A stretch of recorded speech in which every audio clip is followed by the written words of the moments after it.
నమస్కారం max TV భక్తి కార్యక్రమానికి స్వాగతం. ప్రస్తుతం స్టూడియోలో ఉన్నారు ప్రముఖ జ్యోతిష్య పండితులు గణపతి దత్తాత్రేయ స్వామి ఉపాసకులు మురళీధర్ శర్మ గారు. మరి వారిని అడిగి మరిన్ని విషయాలు తెలుసుకుందాం. నమస్కారం గురుగారు. మహాదేవ. గురుగారు, చాలా మంది నిమ్మకాయ దీపం పెడుతూ ఉన్నారు కదా, అసలు నిమ్మకాయ దీపం ఎందుకు పెట్టాలి? నిమ్మకాయ దీపం పెడితే కనుక ఎటువంటి ఫలితం వస్తుంది? ఏ రోజున పెట్టాలి? తప్పకుండా తల్లి, మంచి ప్రశ్న. ఎందుకంటే ఇవాళ రేపు ఏదైనా సమస్య ఉన్నా కూడా నిమ్మకాయతో దీపారాధన చేసేయండి అంటున్నారు, లేదా ఏదో నెగిటివ్ ఎనర్జీ ఉంది అన్న నిమ్మకాయతో దీపారాధన పెట్టేసేయండి అని చెప్పి అంటున్నారు. కానీ వాస్తవానికి ఈ నిమ్మకాయ దీపానికి ఒక సపరేటు బేస్ అనేటువంటిది, సపరేట్గా ఒక విషయంగా మనకు రహస్య పరిహార శాస్త్రంలో క్లుప్తంగా చెప్పబడి ఉంది. ఇది అసలు ఎట్లా పని చేస్తుంది, ఏ విధంగా చేస్తే దీని ఫలితం వస్తుంది అనేటువంటి విషయం. అసలు ఈ నిమ్మకాయలు ఎవరికి ప్రీతి అనేటువంటి విషయాన్ని గమనించాలి ఒకసారి. మహాలక్ష్మిక కాదు, సరస్వతి అమ్మవారిక కాదు, శక్తి దేవతలకు అంటే గ్రామ దేవతలకు. అంటే ఈ పోచమ్మ, ఎల్లమ్మ, మారమ్మ, మైసమ్మ అని గ్రామ దేవతలు ఉంటాయి కొన్ని. ఈ గ్రామ దేవతలకు ఈ యొక్క నిమ్మకాయకు సంబంధించినటువంటి మాల తీసుకువెళ్ళి వేస్తారు. అయితే 54 కానీ 24 కానీ 108 కానీ నిమ్మకాయలతో గుచ్చినటువంటి మాలను వారికి సమర్పిస్తూ ఉంటారు. వారు ఉగ్రదేవతలు. అదేవిధంగా దుర్గా అమ్మవారు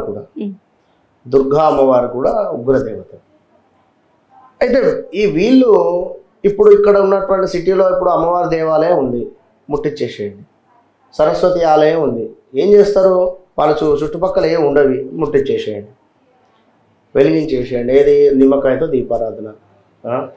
ఏదో ఎక్కడికో రిలేటివ్స్ ఇంటికి వెళ్ళినా కూడా అక్కడ ఏదైనా దేవాలయం ఉన్నా కూడా అక్కడ ముట్టించేస్తారు. అలా ముట్టియకూడదు. నిమ్మకాయ దీపారాధన అనేటువంటిది ఎస్పెషల్లీ మీరు ఉండేటువంటి ఇంటి ఆవరణకు సంబంధించినటువంటి దేవాలయంలోనే ముట్టించాలి, మీరు ఉండేటువంటి ఊర్లోనే ముట్టించాలి, గ్రామంలో అంతే. ఎక్కడో పక్క ఊర్లో అమ్మవారి టెంపుల్ ఉంది, మా ఊర్లో లేదు, నేను వెళ్ళి ముట్టిస్తా అన్నా కూడా తప్పే, అవసరం లేదు. విన్నరా? కనుక నిమ్మకాయతో దీపారాధన మరొకటి. ఇప్పుడు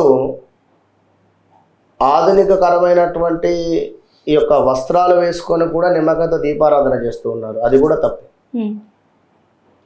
పార్వతీ అమ్మవారికి ఎంతో ప్రీతికరమైనటువంటిది నిమ్మకాయ దీపారాధన. కనుక పార్వతీ అమ్మవారు ఏ విధంగా ఉంటుంది? చక్కగా చీర కట్టుకొని నిండుగా ముస్తాబై అమ్మవారు చూడగానే ఆద్యంత రహితంగా ఉండేటువంటి అమ్మవారు. మరి మనం ఆ యొక్క అమ్మవారికి ఎంతో ప్రీతికరమైనటువంటి నిమ్మకాయ దీపారాధన చేస్తూ ఉన్నాం. ఎట్లా చేయాలి? అదేవిధంగా చక్కగా కూడా నిండుగా చీర కట్టుకొని చక్కగా కూడా దీపారాధన చేసుకోవాలి. ఇది మంగళవారం కానీ శుక్రవారం కానీ మాత్రమే చేయాలి, మిగిలిన రోజులలో పనికిరాదు. మంగళవారము శుక్రవారం రాహుకాల సమయంలో ఇంకా విశేషం ఈ యొక్క నిమ్మకాయతో దీపారాధన. ఓకే, ఇక్కడ ప్రతిరోజు నిమ్మకాయతో దీపారాధన చేయమని చెప్పేటువంటి వారు ఉన్నారు.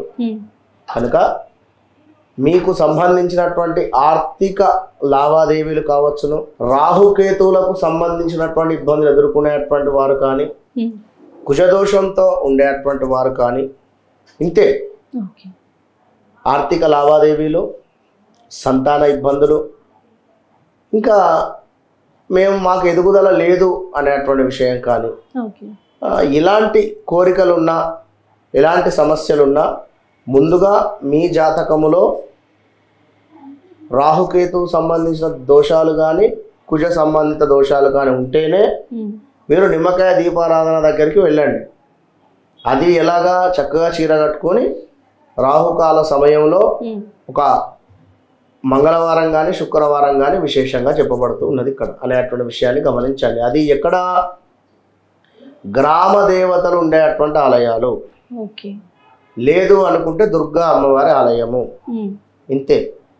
ఇక్కడికి మాత్రమే వెళ్ళి నిమ్మకాయతో దీపారాధన చేసుకోండి. అప్పుడే మీకు ఫలితం ఉంటుంది. ఓకే. ఏదో మీకు నచ్చిన వస్త్రాలు వేసుకొని వెళ్ళి దీపారాధన చేయమన్నారు గురువు గారు, చేసేసానని వస్తే ఫలితం రాదు. ఓకే. కనుక అమ్మవారికి ప్రీతికరమైనటువంటి విధంగా మీరు వెళ్ళి దీపారాధన చేసుకోండి, మంచి ఫలితాన్ని పొందండి. అలాగే గురుగారు చిన్న సందేహం, మనం కొంతమంది చూస్తూ ఉంటాము శుక్రవారం తమ తమ ఇళ్లలో తులసి కోట దగ్గర కూడా నిమ్మకాయలు దీపం పెడుతూ ఉంటారు. మరి అలా చేయడం మంచిదంటారా? పనికి రాదన్నమాట, అట్లా పెట్టకూడదు. ఓకే. నిమ్మకాయ దీపారాధన వాస్తవానికి కింద ఒక తమలపాకు వేసి, కింద ఒక తమలపాకు కానీ లేదా ఏవైనా ధాన్యాలు గోధుమలు కానీ బియ్యం కానీ కందులు కానీ పెసర్లు కానీ వేసి ఇన్ని దాని మీద దీపారాధన చేయాలి. ఇది ఎక్కడ? దేవతా ఆలయాల్లో. తులసి అమ్మవారు చక్కగా ప్రమిదలో దీపారాధన చేసుకోండి. నిమ్మకాయతో దీపారాధన ఎందుకు? అక్కడ అవసరం లేదు. విన్నారా? ఓకే గురుగారు. అంటే నిమ్మకాయ దీపం చాలా మంది నిజంగానే ఈ విషయం తెలీదు, చాలా చక్కగా వివరించారు గురుగారు. అలాగే నిమ్మకాయ దీపం ఏ దేవతకి పెట్టాలి, విశిష్టత ఏంటి, ఎవరు పెట్టాలి తెలియజేశారు. ధన్యవాదాలండి. మహాదేవ.